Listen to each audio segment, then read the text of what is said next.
Dieu nous parle. Chaque jour, Charles et Carole vous présentent la leçon de l'école du sabbat.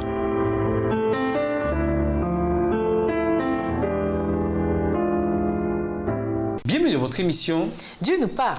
Nous voilà au jeudi 1er décembre, le défi de la foi. Naturellement, les premiers personnages du livre de Job, n'étant que de simples mortels voyants au moyen de miroirs d'une manière confuse, 1 Corinthiens 13, verset 12, avaient un point de vue, une compréhension très limitée de la nature du monde physique, sans parler du monde spirituel.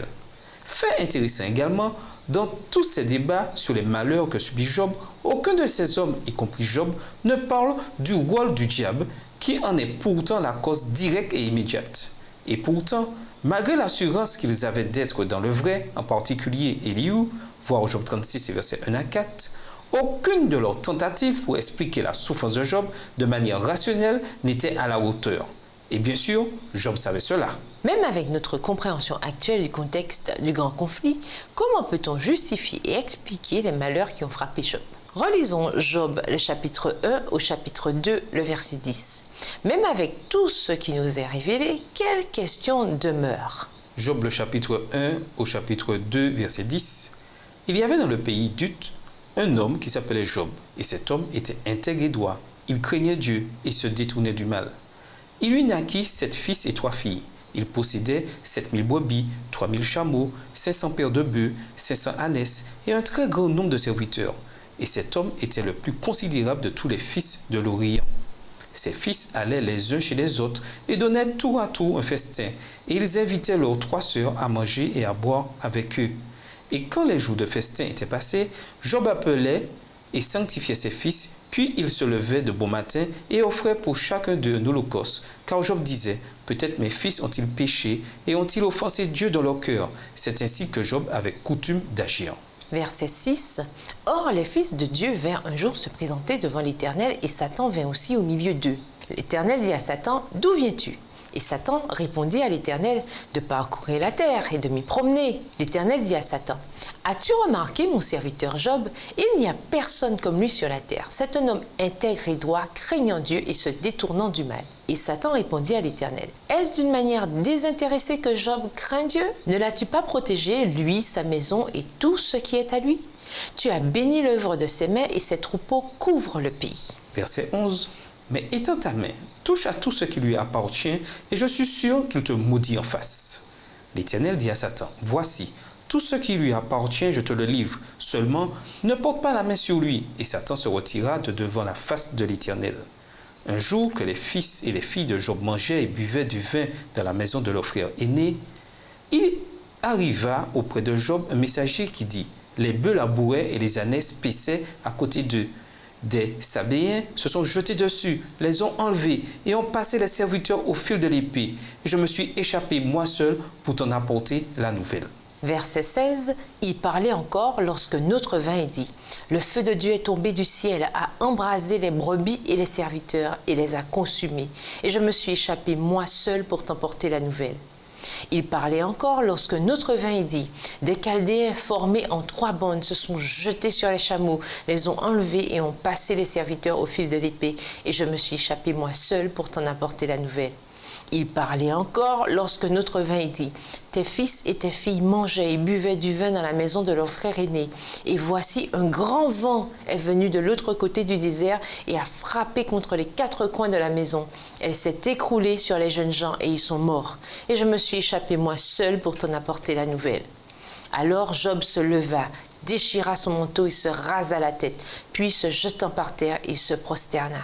Verset 21, et il dit, je suis sorti nu du sein de ma mère, et nu, je retournerai dans le sein de la terre. L'Éternel a donné, et l'Éternel a ôté. Que le nom de l'Éternel soit béni.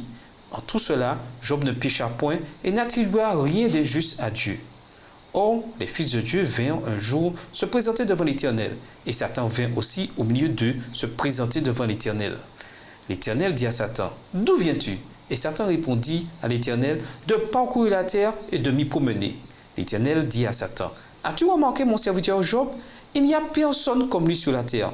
C'est un homme intègre et droit, craignant Dieu et se détournant du mal. Il demeure ferme dans son intégrité et tu m'excites à le perdre sans motif. » Et Satan répondit à l'Éternel, « Po, po, po, Tout ce que possède un homme, il le donne pour sa vie.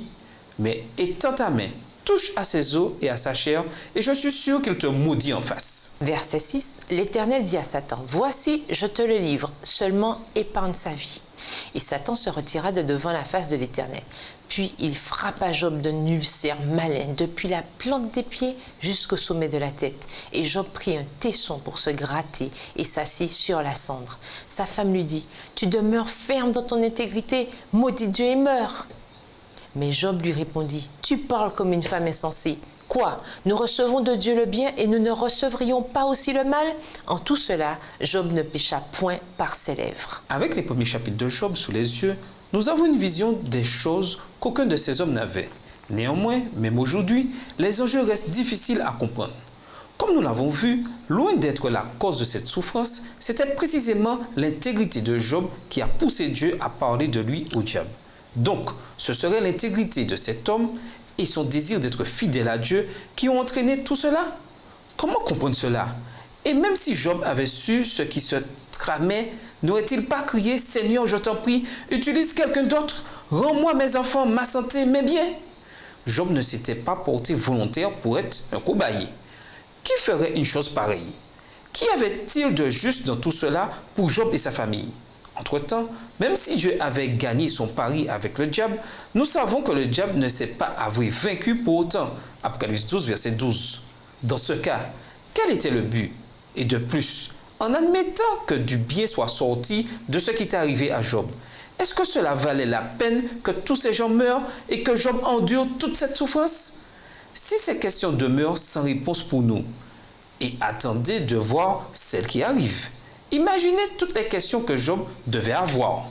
Et pourtant, voici la leçon la plus importante à retenir du livre de Job.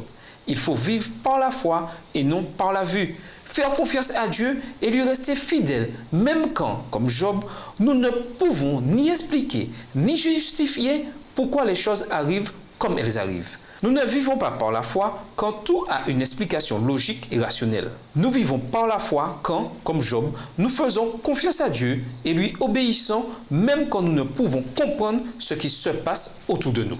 Pour quelles choses devez-vous faire confiance à Dieu même si vous ne les comprenez pas?